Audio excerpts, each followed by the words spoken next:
The New York Knicks have a long and storied history which includes 8 conference titles, 2 NBA championships, and scores of great players. In this video I will be giving you my list of the top 10 greatest players in Knicks history.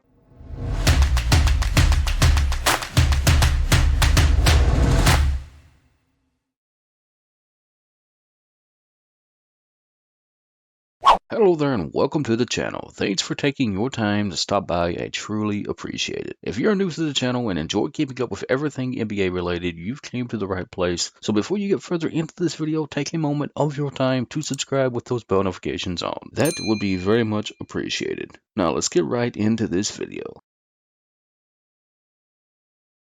For the number 10 spot, we have Allan Houston. Through no fault of his own, Allan Houston became the poster child for the overpaid NBA players after signing a $100 million contract with the Knicks in 2001.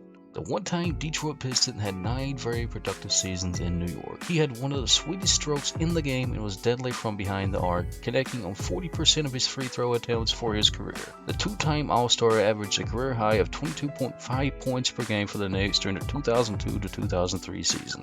Houston's greatest moments as a Knick is during Game 5 of the Knicks vs. Heat first-round playoff series in 1999. With the Knicks trailing by 1 in closing seconds of the game, Houston received the inbound pass, took a couple dribbles toward the basket, and pulled up for a 10-foot floater. The ball hit front rim, then the backboard before falling through the basket with 0.8 seconds remaining. The Knicks won the game 78-77, becoming just the second eighth seed to defeat a number 1 seed in the playoffs. Dropping in at number 9 is Charles Oakley. Charles Oakley's hustle and toughness quickly won over the Madison Square Garden faithful after he was traded to the Knicks for Bill Cartwright prior to the 1987 to 1988 season. Oak was vertically challenged, but he developed a soft touch from 15 to 18 feet and got by on determination and a high basketball IQ. His former coach Jeff Van Gundy recently referred to him as a basketball genius. He did the dirty work down low, freeing up Patrick Ewing to score. Oak was an excellent help defender, and his physical style of play personified a giddy Knicks team that was always a threat in the Eastern Conference. The Knicks power forward was selected to his lone All-Star game in 1994, the year the Knicks came within 1 game of winning the NBA championship. He averaged a double-double, 10.4 points and 10 rebounds over his Knicks career, and New York advanced to the playoffs in each of his 10 seasons with the team. At number 8, I have chosen Bill Bradley. After a stellar college career at Princeton, Bill Bradley sacrificed his individual statistics for the benefit of the team and was rewarded with 2 NBA championships during his 10-year NBA career. Dollar Bill fit perfectly into Coach Red Hosman's ball-sharing system. He loved to move without the ball, always made the right pass, and could not be left open from the wing or the elbow. The Knicks small forward had his best season in 1972 to 1973 when the Knicks won their second championship, averaging career highs in points, which was 16.1, assists 4.5, and a free throw percentage of 87%. Bradley was inducted into the Hall of Fame in 1983 and his number 24 hangs from the rafters of the world's most famous arena. At number 7, we have Harry Gallatin. Harry the Horse Gallatin played for the Knicks from 1948 to 1957, most of which was prior to the shot clock era, though he still managed to average an impressive 13 points and 11.9 rebounds per game for his career. Despite being an undersized center at 6'6" and 215 pounds, Gallatin led the league in rebounding in 1953 to 1954 with 15.3 boards per game and grabbed 33 rebounds in a game against the Detroit Pistons in 1953, a Knicks record which still stands today. The Horse was selected to 7 All-Star teams and was named to the All-NBA First Team in 1954 and All-NBA Second Team in 1955. He went on to coach the Knicks for a season and is enshrined in the Basketball Hall of Fame.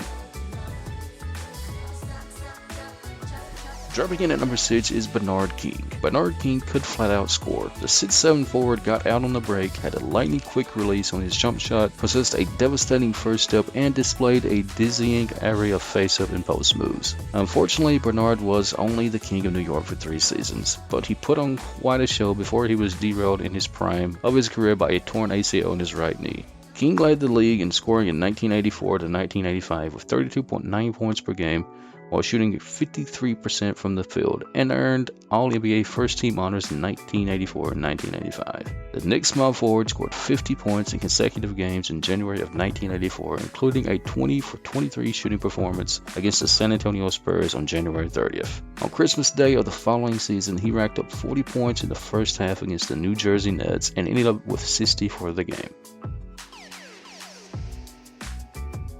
At number 5, we have Earl Monroe. Earl the Pearl Monroe was a master of improvisation on the hardwood. His dazzling ball handling and spectacular spin moves earned him the moniker Black Jesus on the playgrounds of Philadelphia.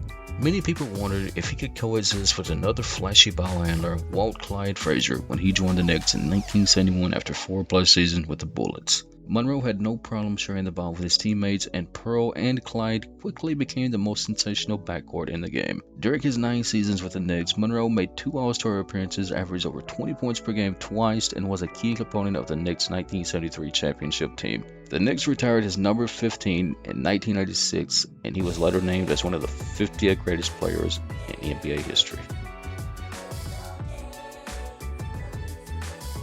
Dropping in at number 4 is Dave DeBusschere. Dave DeBuschere's greatness is often lost in New York Knicks lore behind the lights of Walt Frazier and Willis Reed. The power forward was the missing piece of the Knicks championship puzzle, and the team soared after acquiring him from the Pistons during the 1968 to 1969 season. DeBusschere was a rugged rebounder, averaging 11 boards per game for his career, and a tenacious defender. Once the NBA began naming an all-defensive team in the 1969 season, the Knicks power forward was selected to the team every season for the rest of his career, which was 6 in total. He had 3-point range before there was a 3-point line, was named an All-Star 8 times, and was an invaluable member of the 1970 and 1973 championship teams. In the biggest game of his career, Game 7 of the 1970 NBA Finals, he contributed 18 points and 17 rebounds in the Knicks' blowout victory over the Lakers.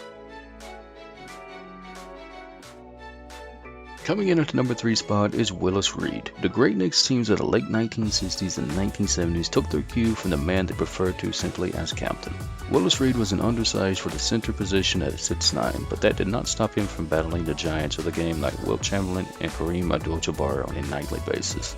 The shining moment of his career came in Game 7 of the 1970 NBA Finals. After sitting out at Game 6 with a torn thigh muscle, Reed limped onto the Madison Square Garden court to a standing ovation moments before Game 7, inspiring the Knicks to a blowout victory over the Lakers for the first NBA championship. The captain was named NBA Finals MVP for that series, and once again, the Knicks beat the Lakers for the championship in 1973. He was also named the MVP for the 1969 to 1970 season when he was selected to 7 All-Star games. An argument could be made that Reed is the greatest Knick of all time, but his short career works against him. Injuries limited him to just 10 seasons in the NBA, all with the Knicks, and he was only healthy for only 7 of those. Coming in at number 2 is Walt Frazier. The man they called Clyde was the quintessence of cool on and off the court and always wanted the ball in his hands with the game on the line. Walt Frazier delivered one of the greatest Game 7 performances in NBA history in the 1970 NBA Finals, pacing the Knicks to their first NBA championship with 36 points, 19 assists, 7 rebounds, and 5 steals. Frazier excelled in all facets of the game during his 10 seasons in New York, though he was best at defense. Willis Reed said that Clyde's hands were so quick that he could steal the hubcaps off a moving car. The Knicks point guard was named to the NBA All-Defense First Team 7 consecutive times. Clyde had a knack for backing down his defender to get the shot he wanted and averaged over 20 points per game 6 times despite having to share the ball with Monroe, Bradley, Reed, and DeBusschere. He remains the Knicks' all-time assist leader and was an excellent rebounder for a guard, grabbing 5.9 boards per game for his career. And finally, for the number 1 spot, we have Patrick Ewing. It is a tight 3-way contest between Reed, Frazier, and Ewing for the title of the greatest Knick of all time, but ultimately, Ewing wins out due to his longevity. Ewing's All-Star appearances as a Knick, which was 11, exceeded the number of seasons Frazier and Reed spent in a Knick uniform, which were 10 each. He was the centerpiece of the Knicks franchise for the better part of the 15 seasons, and the team went to the playoffs in 13 of them, including trips to the NBA Finals in 1994 and 1999. Ewing was an excellent jump shooter and anchored a stifling Knicks defense under Pat Riley and Jeff Van Gundy. Sure, he fell short of his goal of bringing an NBA championship to New York, but the big man never had the privilege of playing with one of the Hall of Famer, never mind several like Reed and Frazier did. Ewing is just one of the 16 players who have compiled 20,000 points and 10,000 rebounds and is the Knicks' all-time leader in many statistical categories including minutes, points, rebounds, blocked shots, and steals. That's it for the video, guys. That is my list of the top 10 greatest Knicks players ever. If you enjoyed this video, be sure to leave a thumbs up. I'd highly appreciate that. Share this video with whoever you can and leave a comment below letting me know what type of videos you'd like to see here. Remember, if you are new to the channel and enjoy NBA content, be sure to subscribe with those bell notifications on. Thanks for watching this video. I'll see you in the next one.